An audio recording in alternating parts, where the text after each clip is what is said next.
شریعت کا یہ کمال ہے کہ ہر طریق جو آپ کو بتایا ہے اور اس پر ہم عمل کریں گے تو ہمارا فائدہ بہت زیادہ ہوگا، بہت زیادہ ہوگا۔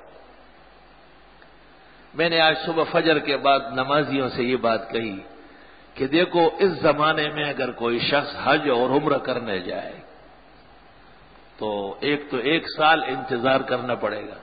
حج تو مخصوص مہینے اور دنوں میں ہوتا ہے، ہر مہینے میں تو نہیں ہو سکتا۔ پھر کتنے مراحل تکلیف سے گزرنا پڑے گا۔ سچ مچ اور راحت و عافیت کا حج اور عمرہ اگر کوئی شخص کرے تو لاکھوں روپے خرچ ہوتے ہیں، 1 لاکھ سے زیادہ تو خالی داخلہ ہوتا ہے۔ تو لاکھوں کے کمانے میں بھی کچھ دیر لگتی ہے، کچھ پسینے ٹپکتے ہیں، کچھ سوچ بچار میں انسان پڑتا ہے، اور اس کے خرچ کرنے میں بھی اسی طرح تھوڑا سا جھٹکا لگتا ہے، اس لیے اللہ راضی ہوتا ہے اور پھر اس کے کروڑوں اربوں کربوں عطا فرماتے ہیں۔ تو میں نے کہا دیکھو فجر کی نماز پڑھنے کے بعد حدیث میں ہے کہ ایک مومن ذکر میں مشغول رہے یہاں تک کہ سورج نکلے، اور وہ اٹھ کے 2 رکعت اشراق کی پڑھتا ہے، فلہو کا حج و عمرہ، 1 حج اور 1 عمرے کا ثواب اس کو ملے گا۔ تو میں نے کہا یہ تو بہت آسان ثواب ہے، فجر ہم پر فرض ہے، روز ہم کو پڑھنی ہے، تو فجر پڑھنے کے بعد اشراق پڑھنا چاہیے۔ آپ اس 20 منٹ یا آدھے گھنٹے میں گھر جا کر یا اور کسی کام میں لگ کر یا سو کر کون سا کارنامہ انجام دیتے ہیں اور کیا کما لیتے ہیں آپ؟ اگر آپ 2 رکعت اشراق کی پڑھ کر اور آپ کا دل مطمئن ہو کہ نبی کریم صلی اللہ علیہ وسلم کے حکم اور وحی کے ارشاد کے مطابق میرا 1 حج اور عمرے کا ثواب اللہ کے ہاں پکا ہو چکا ہے، اور حضرت صلی اللہ علیہ وسلم کو الصادق المصدوق کہتے ہیں، سچا جس کی ہر بات سچی کر کے دکھائی جائے گی، اللہ کا یہ اعلان اور وعدہ ہے۔ میں یہ مثال دیتا ہوں کہ شریعت نے کمال یہ کیا کہ معمولی باتوں پر طریقہ سمجھا کر کے بہت بڑا مقام اور اجر عطا فرمایا ہے۔ دیکھیں خربوزہ کاٹنے کے لیے ایک چاقو کی ضرورت ہے، بندوق اور کلاشنکوف یہ کام نہیں کر سکتا، اور تالا کھولنے کے لیے ایک چابی ہوتی ہے، متعین چابی، اگر وہ چابی نہیں ہے 200 چابیاں اور آئی وہ تالا نہیں کھولے گی۔ ہر موقع اور ہر محل کے لیے شریعت مقدسہ نے اعمال مقرر فرمائے ہیں، اس لیے مسلمان پابند ہیں کہ وہ شریعت کے مطابق اعمال کر لے اور ان پر اللہ تعالیٰ اجر عطا فرما دے، بدعات سے پرہیز کر لے۔ بدعت کی شکل بظاہر بہت اچھی ہوتی ہے، او میلاد ہو رہا ہے جی، او تماشے بنے ہوئے ہیں، او جلسہ و جلوس، اور بڑے بڑے راہب جو ہے وہ اس کے آگے پیچھے ہو رہے ہیں، بڑے نام کے ہیں، یہ کام کے بڑے نہیں ہیں، ان کو دین کا پتہ ہی نہیں ہے، بدعتی کو دین آتا ہی نہیں ہے۔ بدعتی کی مثال اس شخص کی ہے جو بہت خوبصورت نظر آتا ہو، لیکن جب آپ نے تحقیق کی تو ان کی آنکھوں میں روشنی نہیں ہے، اندھا ہے، اس کے کانوں میں شنوائی نہیں ہے، بہرا ہے، اس کی زبان گونگ ہے، بول نہیں سکتا ہے۔ اللہ تعالیٰ کی شریعت کے سامنے مبتدی اس قسم کا بیکار ہے۔ حضرت امام غزالی رحمت اللہ علیہ نے لکھا ہے کہ بدعتی کا آخر کار ایمان سلب ہو جاتا ہے، بوقت جانکنی اور زنکدن کے وہ دنیا سے بے ایمان گزرتا ہے، اور اس کی وجہ لکھی ہے کیونکہ اس نے جتنے اعمال کیے تھے اس کا سہارا تھا کہ میں نے عرس منائی، میں نے 11ویں کی، میں کنڈے کرتا تھا، میں جمعراتوں کی پابندی، میں 10واں 20واں چیلم 40واں، میں میلاد شریف بڑے دھوم دھام سے کرتا تھا، میلاد شریف۔ ظاہر ہے اس کے لیے اس نے زندگی گزاری ہے، بڑے دھوپ برداشت کیے ہیں، بڑے لمبے لمبے جلوسوں میں چلا ہے، اور بڑے بڑے پنڈتوں کو راضی کرنے کی کوششیں کی ہے، لیکن یہ وہ اعمال ہے جو سنت کے خلاف ہے۔ تو سنت کے خلاف عمل پر اجر نہیں مل رہا ہے۔ اب جب اس کی روح نکل رہی ہے اس کو نظر آیا، کیا نظر آیا؟ کہ جو کام میں نے کیے ہیں ان کا اجر نہیں، محالست سادی کے رائے صفا توارفت جز پہ در مصطفیٰ. شیخ سعدی کہتے ہیں محال ہے کہ حضرت صلی اللہ علیہ وسلم کے سنت کے علاوہ کسی اور راستے پر آپ چلے اور آپ منزل مقصود کو پہنچے. نہیں ہو سکتا ہے. محالست سعدی کرائے صفا توارفت جز پہ در مصطفیٰ. یہ کہتے ہم عاشقان نبوت ہیں, ہم نبی کے پیارے ہیں, پیارے اور سنت سے بیزار ہیں. واہ بھائی واہ, یہ تو عجیب کمکل پن ہے. ان کی مثال وہ اس کمکل بوڑھیا کی ہے جس کے گھر میں کسی کا قیمتی شاہین اڑ کر گیا تھا, بہترین باز پالا ہوا. وہ بوڑھیا نے دیکھا کہ وہ باز کے بڑے بڑے پنجے ہیں, تو اس نے کہا یہ تو بیٹھ نہیں سکتا ہے, تو کینچی لے کے اس کو کاٹ دیا. پھر خیال کیا کہ وہ اس کا چونچ تو زبان سے بھی باہر آیا ہوا ہے, کیونکہ باز کا بڑا چونچ ہوتا ہے, وہ تو اس کا ہتھیار ہے. کینچی لے کر کے اس کا چونچ بھی کاٹ دیا. اب باز سے چیل بنا دیا. جیسے قیمتی باز اس بیوقوف بوڑھیا نے اپاہج کر دیا اور معذور بنایا, اس طرح بدعتی نے سنت کے مقابلے میں بدعت کو رواج دے کر کے اپنے آپ کو سب کچھ اپنا کٹوایا اور بالکل بے نام و نشان ہوگا اللہ کے حضور. جو اعمال اس نے کیے ہیں ان اعمال پر اجر کا وعدہ نہیں ہے, سزا دینے کا حکم ہے. اور جو اعمال سنت کے ہیں وہ اس کو اچھے نہیں لگتے. آپ نے کبھی یہ غور فرمایا؟ ہمارے ہاں جو ہمیشہ جمعہ پڑھتے ہیں ان کو ذرا سوچنا چاہیے. صرف اتنی بات نہیں ہے کہ یہ بدعت کرتے ہیں, بلکہ بدعت کی وجہ سے سنت سے نفرت کر دیں. اب 2 لمحوں میں سمجھ لیں گے. سنت کے مطابق جو درود محمد الرسول اللہ صلی اللہ علیہ وسلم نے بتایا وہ درود ابراہیمی ہے, نماز کے اخیر میں ہے, بیٹھ کر ہے, آہستہ ہے, ہر ایک اپنا اپنا پڑھتا ہے. اب غور کرو, مسئلہ حل ہے یا نہیں؟ آپ ذرا ان کو کہیں کہ درود ابراہیمی پڑھو اور یہ سلام علیکہ یا نبی اور آ گیا تاج والا, اب مصطفیٰ جان رحمت تلا کو سلام, احمد رضا کے گیت گاتے چھوڑ دے. وہ آپ کو کہیں گے آپ وہابی, اور آپ کا دماغ, آپ کا جرم کیا ہے کہ آپ نے وہ درود بتایا ہے جو نبی کریم صلی اللہ علیہ وسلم کا بتایا. تو میں صاف کہتا ہوں کہ ہر بدعتی کو نبی کریم صلی اللہ علیہ وسلم کی سنت سے نفرت ہے. اور حضرت فرماتے کہ میری سنت سے نفرت مجھ سے نفرت ہے. اور ایک حدیث میں کہ میری سنت کو قصدن چھوڑنا مجھے چھرے سے ذبح کرنے کے برابر ہے. معمولی مجرم نہیں ہے جو آپ کے سامنے رنگ برنگ کی پگڑیاں باندھ کے گھومتے پھرتے ہیں, معمولی جرائم نہیں کرتے وہ.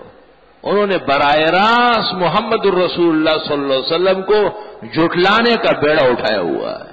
معاذ اللہ, حضرت تو آسمان و زمین کے سچوں کے سردار ہے. ایسا کرنے والے دونوں جہانوں میں جھوٹے ہو کر کے نکلیں گے. تو امام غزالی رحمت اللہ علیہ فرماتے ہیں کہ بدعتی نے جو اعمال کیے تھے جن پر ان کو ناز تھا, میلاد شریف کا مہینہ ہے. کب سے بنا ہے یہ مہینہ؟ نبی کریم صلی اللہ علیہ وسلم اس مہینے میں کتنی مرتبہ جلسے کرتے تھے, اور ابو بکر, عمر و عثمان و علی اور حسنین اور امام ابو حنیفہ اور بخاری نے کون کون سے باب لکھے کہ ربیع الاول کے پہلی تاریخ اور 9 اور 12 کو کیسے منائیں گے, ذرا یہ دکھایا تو صحیح. اپنی طرف سے بنایا ہے. تو پتہ چلا کہ اس ماہ محترم میں میلاد کے نام پر کوئی جلسہ و جلوس اور محفل جائز نہیں ہے. یہ سنت عمل ہے, یہ سنت ہے. حضرت نے نہیں فرمایا, نہ کیا, صحابہ نے نہ کیا ہے نہ فرمایا. تو آپ ان کو ذرا سامنے کر دیں, وہ آپ کو کیا جواب دیں گے؟ اس کو غلط کہتے ہیں یا نہیں؟ تو سنت سے نفرت کا اور کیا مطلب ہوتا ہے؟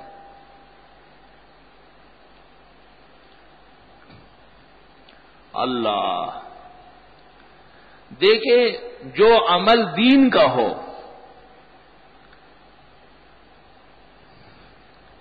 اور ہم دین کے ترازو میں اس کو تولیں گے تو وہ دین کا عمل نکلے گا. مثلا ہم امام ابو حنیفہ کے پیروکار ہیں، ان کے ماننے والے.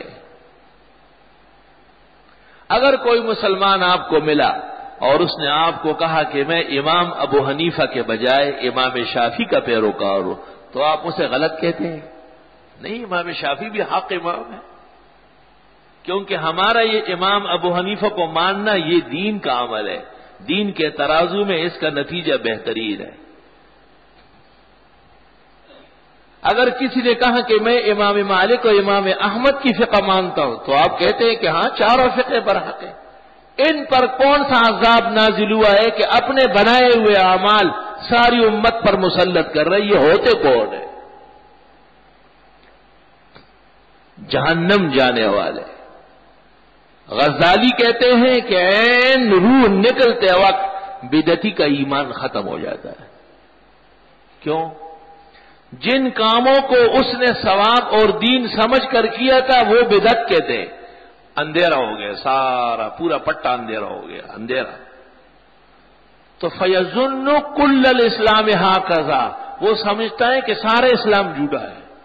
حالانکہ سارا اسلام جھوٹا نہیں، اسلام اللہ کا دین و مذہب ہے، برحق ہے. جو بدعت تم نے کی تھی یہ جھوٹی تھی، تو وہ تو سارا دلدل میں پھنسا تھا. ایک جگہ سے لے کے دوسری جگہ تک آ کر سارے کام بدعت کے. شادی کی بدعتیں، منگنی کی بدعتیں، میت کی بدعتیں، قبر جانے کی بدعتیں، ہر مہینے کی علیحدہ علیحدہ بدعتیں. محرم کا مہینہ روافض کو دے دیا اور سفر کا مہینہ بلاؤں کو دے دیا کہ بہت بڑی بلائیں نازل ہوتی ہے، ذرا ڈر کے بیٹھو. اور ربیع الاول میلادوں کو دے دیا اور ربیع الثانی پیرانی پیر اس کی 11ویں کو دے دیا. تلک اذن قسمۃ ضیزی، کیا ناکارہ اور نالائق لوگوں کی تقسیم ہے. اپنی طرف سے مہینے بانٹ رہے ہیں. اور اس کے بعد پھر رجب آئے گا تو جشن معراج شروع ہو جائے گا، اور شعبان آئے گا تو پھر شب برات شریف کا حلوہ اور شب برات ہوگا. رمضان میں تو پھر مزے ہیں ان کے. تو فیظنون ان کل الاسلام ہاکذا، یہ خیال کرتے کہ سارا اسلام ہی ایسا ہوگا، حالانکہ اسلام ایسا نہیں ہے. اسلام تو اللہ کی کتاب اور جناب نبی کریم صلی اللہ علیہ وسلم کی زندگی کا نام ہے. اللہ ولی الذین آمنوا، اللہ مسلمانوں کے دوست ہے، خیر خواہ ہے، ان کے مددگار ہے. تو دوست کیا کرتا ہے؟ یخرجہم من الظلمات الی النور. اللہ اس ایمان کی دوستی کی وجہ سے مسلمانوں کو کفر، شرک اور بدعت کے اندھیروں سے نکال کر توحید، ایمان اور سنت کی روشنی کی طرف لا رہا ہے. اللہ ولی الذین آمنوا، اللہ مسلمانوں کے دوست ہے. تو جب اللہ تعالیٰ دوست ہے تو مسلمان بھی اس کے دوست ہوئے. امام ابو حنیفہ سے شرع عقید طحاویہ میں منقول ہے، المومنون کلہم اولیاء الرحمن، سارے مسلمان اللہ تعالیٰ کے دوست ہیں سوائے بدعتی اور مشرک کے. کیونکہ بدعتی کو حدیث میں آپ نے اپنا دشمن کہا ہے، اور وہ 6 آدمی جن پر ہر وقت حرم میں بھی لعنت ہوتی ہے اور حرم شریف کے باہر بھی. میں حیران تھا کہ خدایا حرم شریف کا نام کیوں آیا ہے؟ تو کتاب میں دیکھا کہ حرم شریف میں ہر شخص کو امن ملتا ہے. من دخلہ کان آمنا، بڑا مجرم، بڑا قاتل، بڑا گناہگار جب وہاں چلا گیا اس کو کوئی کچھ نہیں کہے گا. حرم شریف ہے، لیکن بدعتی اتنا مجرم ہے کہ اس پر وہاں بھی لعنت برس رہی ہے. اس کے لیے حرم بھی حرم نہیں ہے. اور ہمارے زمانے کے بدعتی تو حرم میں نماز نہیں پڑھتے. اللہ ان سے اتنا ناراض ہے کہ ان کو وہاں کے امام کعبہ اور مدینہ کی اقتداء میں نماز بھی نصیب نہیں ہے. اور حقیقت یہ ہے کہ اللہ نے وہاں کے تقدس کو اور مسلمانوں کی نمازوں کو ان کی نجاست اور پلیدی سے بچایا ہے. سیدھی بات یہ ہے. ظاہر بات ہے کہ جب ان کے عقیدے میں فتور ہے اور عمل میں گمراہی ہے تو ان کے ساتھ رہنے سے بھی نقصان ہوگا۔ فتاوی بزازیہ میں ہے کہ بدعتی کے صف میں کھڑے ہونے سے صف گندی ہو جاتی ہے، جیسے کتے یا خنزیر کے صف میں آ جانے سے صف برباد ہو جاتی ہے۔ ہمارے ہاں جب میں نے باہر یہ لیبل سا لگایا تو ایک بزرگ بڑا مخلص ہے، ہمارے اس محلے کا ہے، ہمارا بہت شروع کا محسن ہے، اور اللہ تعالیٰ ان کی عمر کا سایہ سلامت رکھے۔ وہ میرے پاس آئے اور مجھے کہا یہ باہر کیا لگوا دیا؟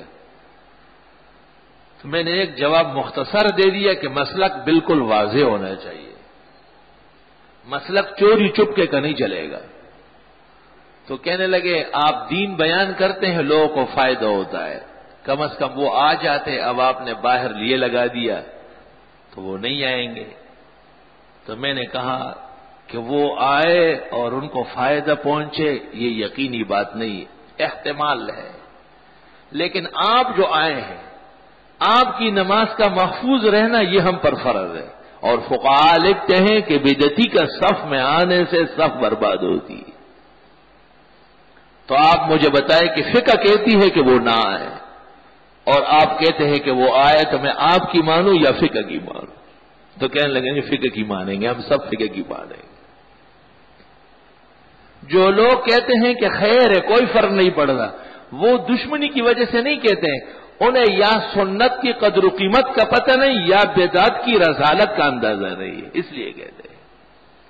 دودھ میں آپ کے سامنے کسی نے پیشاب کے قطرے ڈالے اور ایک شخص کہتے ہیں کہ کوئی بات نہیں دودھ پی سکتے، تو آپ اس کی بات کہاں مانتے ہیں؟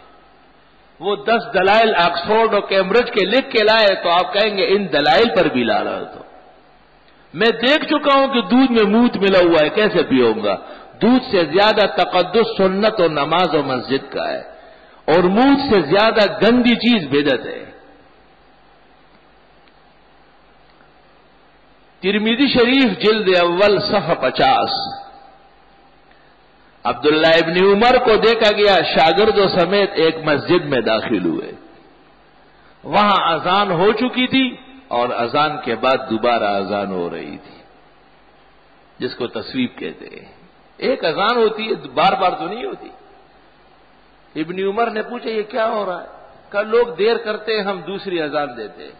عبداللہ ابن عمر نے شاگردوں کو کہا اس مسجد میں نماز مت پڑھو، یہ بدعتی کی مسجد ہے۔ ترمذی شریف جلد اول صفحہ 50، میں دکھاتا ہوں باللفظ دکھاتا ہوں، آپ اندازہ لگائے۔ عبداللہ ابن عمر حضرت عمر کا بیٹا ہے، وہ غیرتی جرنیل اسلام کا بیٹا ہے، ان کو پتہ ہے کہ بدعت کتنی خبیث چیز ہے۔ فرمایا اخرجو، نکلو میں مسجد ھذا المبتدی، اس بدعتی کی مسجد میں بھی نماز مت پڑھو۔ آج لوگ کہتے ہیں بدعتی کے پیچھے نماز ہو جاتی ہے، شرم تم کو نہیں آتی، یہ ٹیڑے فتوے دیتے ٹیڑے منہ سے۔ پیغمبر کے صحابہ کو دیکھو، میں کہتا ہوں جو حوالے میں دیتا ہوں ماں کا بیٹا دے تو میں مان لوں نا۔ ترمذی سے آئے سے تک 3 نمبر کی کتاب ہے، درس میں فرض کے درجے میں ہے، اس شخص کے لیے جو عالم بنتا ہو۔ اس کے 50 صفحے پر عبداللہ ابن عمر نے اس مسجد میں نماز پڑھنے سے معذرت کی ہے جہاں بدعتیوں کا یلغار ہے۔ یہ نام لیتے ہم دین کا کام کرتے ہیں اور ہم نبی کی سنتیں زندہ کرتے ہیں اور شرم نہیں آتی، نماز کافر اور بدعتی کے پیچھے پڑتے ہیں۔ سب کچھ تمہارا قیامت کے دن ہوگا، لیکن 2 چیزیں خطرے میں ہوگی، ایک ایمان اور دوسری نماز۔ میں دیکھتا ہوں کہ نجات کیسے ہوگی، اور یہ فتویٰ جس نے پہلے دن دیا ہے قیامت کے دن وہ جہنم کے بیچ میں ہوگا۔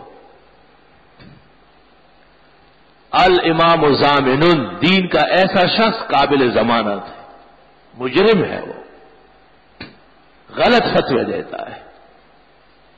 کسی بھی دشمن خدا اور رسول کی اقتداء میں نماز نہیں ہوتی۔ نماز کے لیے جس قدر وضو کی ضرورت ہے، بے وضو ہمارا بھائی اور بیٹا ہو تبھی نماز نہیں ہوگی۔ اس سے زیادہ ضرورت عقیدے کی صحت اور بدعت سے بچت کی ہے۔ اگر کسی کے عقیدے میں شرک اور اعمال میں بدعت ہے یہ شخص مسلمان نہیں مرے گا.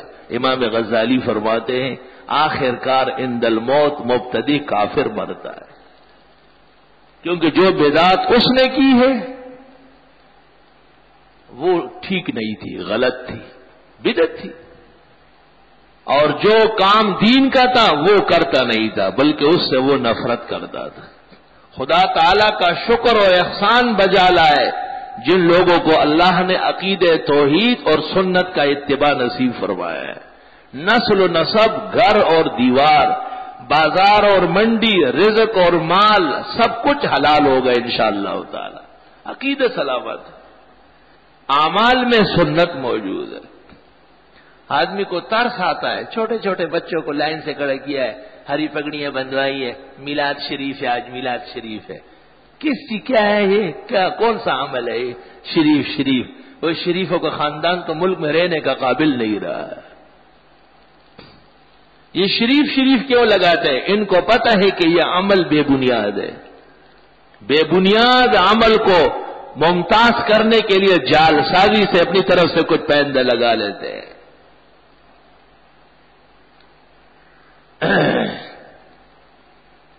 بہرحال یہ دنیا اور دنیا کا سارا ساز و سامان عارضی ہے. جو چیز باقی ہے والباقیات الصالحات عند ربک، وہ اعمال جو اللہ تعالیٰ کے یہاں رہیں گے وہ ایمان کے عمل ہوں گے. سنت کے مطابق جو عمل ہوگا وہ اللہ تعالیٰ کے ہاں کارگر ہوگا انشاءاللہ.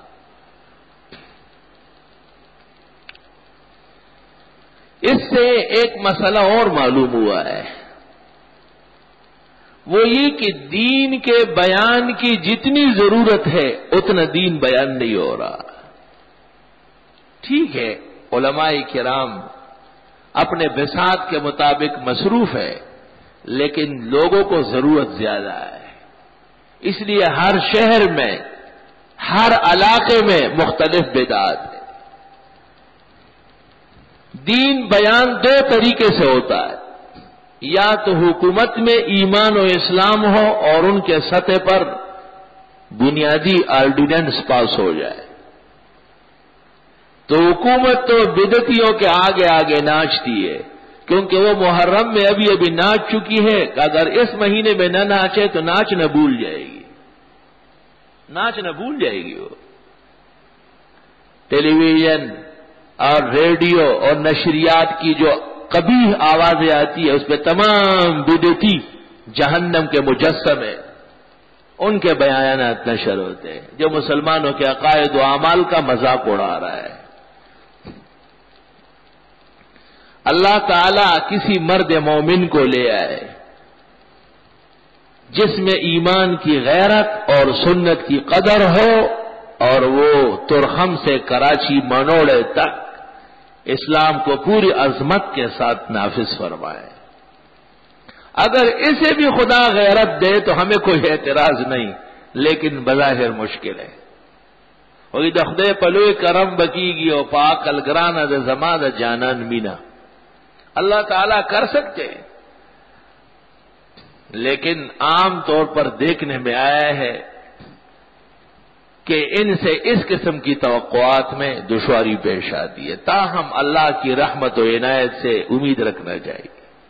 فضل اللہ اعم و کرمہ اتم. تو ایک مسئلہ تو آج یہ ہے کہ مسلمانوں کو جتنی ضرورت ہے دین بیان کرنے کی اس میں کچھ کمی ہے. دیکھیں آپ ایک ہفتہ انتظار کرتے ہیں تو پھر ہمارے ہاں آتے کچھ آدھا گھنٹہ اس عاجز اور فقیر کے متفرقات اور شطحیات سن لیتے.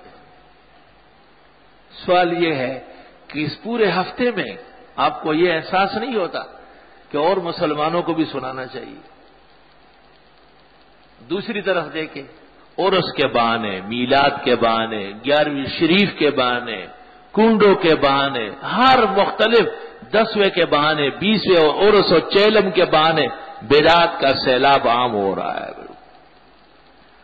چاہیے تو یہ کہ ہر مسلمان کے گھر میں ہفتے میں نہیں تو 15 دن میں، 15 دن میں نہیں تو مہینے میں ایک دفعہ بیان ہو توحید و سنت کا،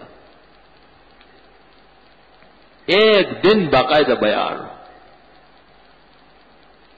یاد رکھنا 1000 قرآن خوانی ایک طرف اور ایک آیت کو سمجھانا دوسری طرف۔ حضرت تو اس کے لیے آئے تھے، انما بعثت معلما، مجھے تو قرآن شریف سمجھانے کے لیے اللہ تعالیٰ نے بھیجا ہے۔ جناب نبی کریم صلی اللہ علیہ وسلم فرماتے ہیں۔ صحابہ کرام کا تو یہ عمل تھا کہ اگر ان کے گھر میں نماز کی جگہ متعین ہوتی تھی کہ یہ نیا مکان بنا ہے اور یہاں میں نماز پڑھوں گا، تو حضرت کو کہتے کہ آپ ابو بکر، عمر و عثمان کو لے آئے اور ہمارے یہاں 2 رکعت پڑھ لے تاکہ ہم پھر ہمیشہ وہاں نمازیں پڑھیں۔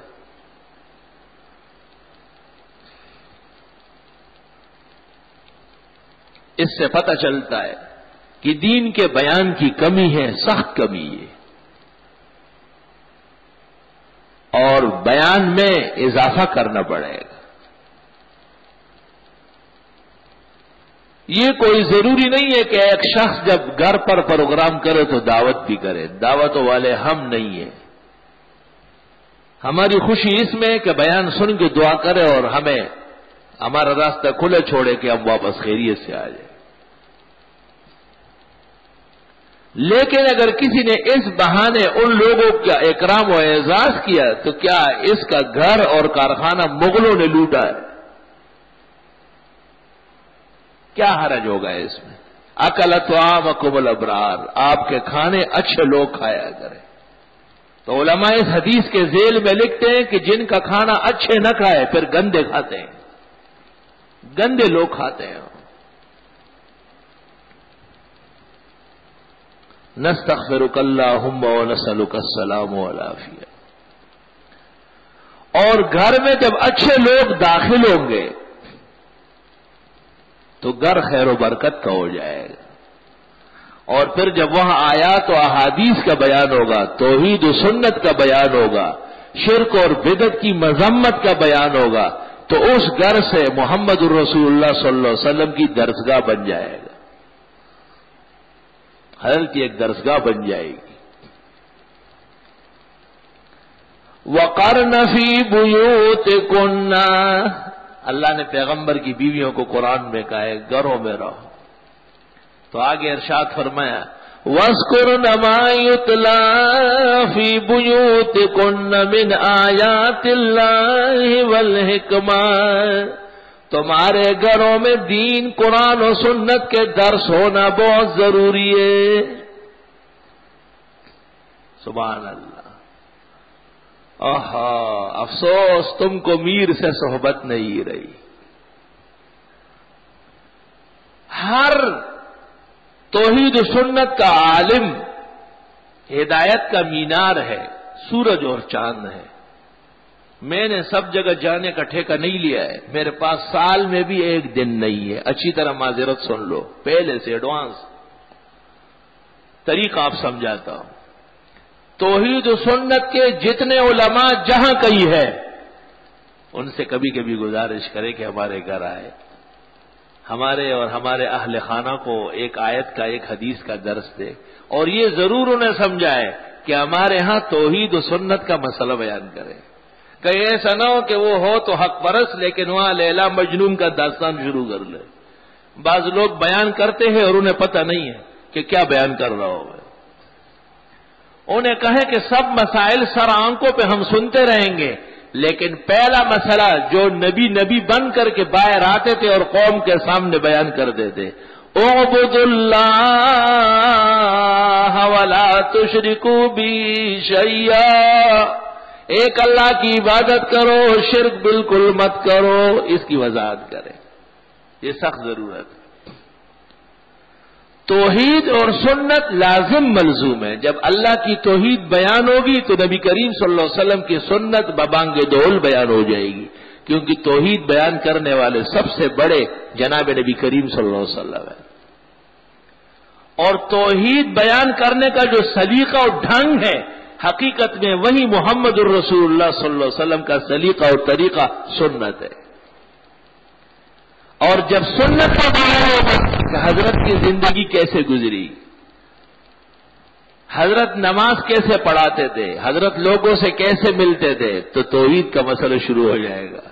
حضرت تو سب سے پہلے یہی بیان فرماتے تھے۔ اللہ، حضرت جب طائف تشریف لے گئے، وہاں ایک غلام سے ملاقات ہوئی، تو جب اس نے اپنا تعارف کیا تو حضرت صلی اللہ علیہ وسلم نے فرمایا کہ آپ تو اس قبیلے کے باشندے ہیں جس قبیلے کے میرے روحانی بھائی حضرت یونس علیہ السلام تھے، نینوا کے۔ تو اس شخص نے کہا کہ آپ یونس علیہ السلام کو کیسے جانتے ہیں؟ تو آپ نے فرمایا وہ اور میں اور تمام انبیاء اللہ نے ایک مسئلے کی وضاحت کے لیے بھیجا ہے، اور وہ اللہ کی توحید ہے۔ یہ جو اتنی تکلیف ہے حضرت کو پیش آئی، یہ مسئلہ توحید کی وجہ سے، کیونکہ مشرکین نے کعبۃ اللہ میں 360 بت رکھے تھے، 360 بت۔ اندازہ لگائیے کہ ان کا شرک کس انتہا پہ پہنچا ہوا ہے۔ ہمارے زمانے کے بدعتیوں سے کم از کم اللہ تعالیٰ نے مسجدوں کو پاک کیا ہے، اور تو شرک و بدعت کرتے لیکن مسجد میں قبر نہیں بنا سکتے، اب جگہ جگہ شروع کیا ہے، کئی محراب کے پیچھے، کئی دیوار کے پیچھے، کونے کانچے میں قبر بنائی۔ بھئی قبر کا مسجد سے کیا تعلق ہے؟ بخاری میں ہے، حضرت عمر رضی اللہ عنہ نے انتقال کے وقت اپنے بیٹے عبداللہ ابن عمر سے کہا، جو بدعتیوں کی مسجد میں نماز نہیں پڑھتے تھے، کہ میری بڑی خواہش ہے کہ ام المومنین حضرت عائشہ اجازت دے دے اور ان کے کمرے میں نبی کریم صلی اللہ علیہ وسلم اور حضرت ابوبکر کے ساتھ دفن ہو جاؤ، پوچھ کے آؤ۔ پوچھ کے آئے، حضرت عائشہ نے اجازت دے دی۔ فرمایا جب جنازہ لے جانے لگے چند قدم آگے بڑھ کے پھر پوچھو، اگر وہ پھر بھی راضی نہیں ہے، فردونی الی مقابر المسلمین، بخاری حضرت عمر کا قول، مجھے مسلمانوں کے عام قبرستان میں دفناؤ۔ یہ تو اگر یہ رسم چل پڑا کہ جی ہر شخص اپنے گھر کے کنارے میں، تو یہ محلہ سارا قبرستان بن جائے گا۔ اسلام کی مقدس تعلیم ہے، بڑے سے بڑا قطب زمانے کا بدل اور ولی کیوں نہ ہو، اس کی تدفین قبرستان میں ہوگی۔ حضرت عمر کا اپنا گھر نہیں تھا، حضرت عمر پر کتنے لوگ اپنے آپ کو قربان کرنے والے تھے، لیکن فرمایا جگہ اگر ہے تو رسول کریم کے پیروں میں ہے، اور جب یہ نہ ملی تو پھر وہ جنت البقیع جہاں پورے عالم کے صحابہ و مسلمان دفن ہیں، وہی میری جگہ ہے۔ اس مسئلے میں بڑی تفصیل ہے، میں کسی موقع پہ کروں گا کہ بعض بزرگوں کی تدفین جو مسجدوں کے آس پاس ہوئی ہے، یہ کسی عذر یا کسی غلطی کے بنا پر ہے، شرعاً مسئلہ اپنی جگہ اٹل ہے۔ فقہ کی کتابوں میں لکھا ہے کہ اگر مسجد کے آس پاس تدفین ہو گئی، مسلمان بادشاہ کا فرض ہے کہ اس قبر کو کھیڑے اور مسجد کو بڑھائے اور قبر کو باہر پھینک کے کسی اور جگہ لے جا کے وہاں تدفین کرائے۔ النجوم الظاہرہ فی تاریخ ملوک مصر والقاہرہ، جلد 6 صفحہ 242۔ تمام فقہاء نے جگہ جگہ جہاں ضرورت کی وہاں لکھ دیا ہے۔ اسلام میں قبر کا احترام ہے لیکن حدود میں۔ حقیقت میں قبر کا زیادہ دیر تک وجود نہیں ہے، اس لیے فقہاء لکھتے ہیں کہ جب قبر پرانی ہو گئی، 100 سال گزر گئے، کوئی جان پہچان والے نہیں، دوبارہ وہاں تدفین کر لو۔ بعض فقہاء نے یہاں غلطی کر کے یہ لکھ دیا کہ وہاں تعمیر کر لو، تعمیر نہیں ہے مراد، دوبارہ تدفین مراد ہے۔ تعمیر قیامت تک جائز نہیں ہے۔ ہاں جو غلط جگہ دفن ہوا ہے وہ ہٹائے وہاں سے، وہ ہٹا سکتے آپ۔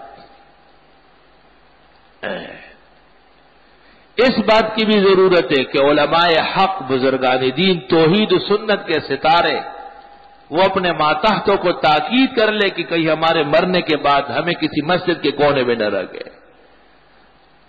بعد میں آنے والے بڑے عقیدت مند ہوتے ہیں لیکن علم والے نہیں ہوتے۔